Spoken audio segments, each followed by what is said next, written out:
As business tries to limp back to recovery following the aftermath of the violence in July 2021, some shops in the Joburg CBD remain closed, showing little hope of reopening.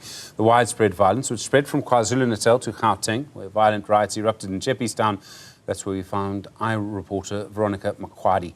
Veronica, good afternoon to you. 2 years later, still you see the scars of what happened.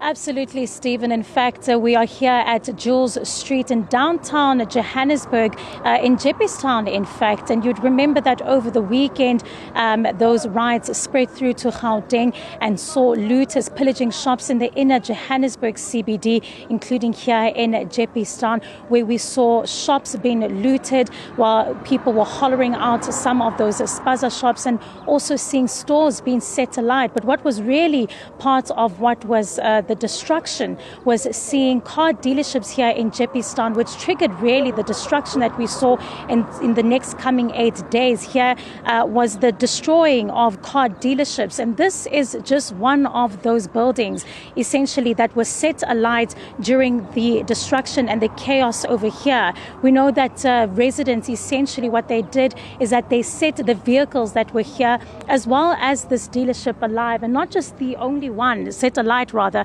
and not just the only one, several of them here along the street. And of course, what remains essentially, you can see just those crumbling walls and those shattered glasses, as well as some of the reeds that have grown here, really telling a story of some of the many businesses that were just not able to recover following those unrest, following just 3 years after the anniversary of the July unrest. We see, of course, as well, just speaking to some of the residents here, essentially what happened to this building after it was set alight. They said that the owner essentially abandoned this building and was not able to return.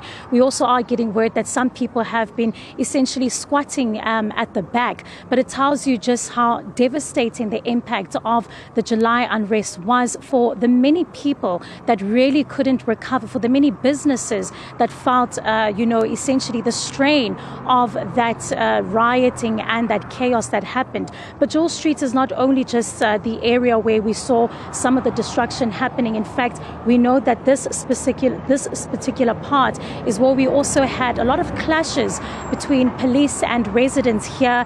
You'd remember this is also where one of Newzroom Afrika's journalists and their vehicles were essentially stoned during the clashes with police. And it's also here in Jeppestown where Gauteng essentially started to record its first fatality in terms of the July unrest. In fact, it was a security guard who was returning from his shift on the way home, where he was caught up in the clashes here in Jeppestown. And essentially that body count was then increasing to what we now know as that tragic and also quite unbelievable more than 350 lives that were lost across the country during that period. And you'd also understand, I'm going to ask my colleague as well just to take a look at the scene, that some of the shops here that were essentially looted included spaza shops and liquor stores. But what caused the destruction essentially was the setting alight of the several car dealerships that were here. And that also essentially really told a story of not just the criminality element of the riots, but also what we saw was a purposeful way to create destruction, to create chaos in the CBD. And I think just to also paint a picture in terms of response time by police, where we are here at Jules Street, the Jeppe police station is just a mere 6 minutes away. And you'd understand that the riots that took place here carried out from Sunday evening, Sunday early morning, up into the day where the clashes were still happening with the police. And that was one of also the very big criticisms that came out from analysts after the July unrest in regards to the response time by police, the response time by officials as well. And I can tell you, Stephen, that while the smoke has subsided and of course the trauma has settled, many South Africans, their lives are much like this abandoned building, still really unable to recover, still really reeling from the remnants of the July unrest. Veronica Makhoali, thank you very much indeed for that update. So many things, so many questions still about that terrible, terrible time 3 years ago, particularly in Gauteng and, of course, in KwaZulu-Natal.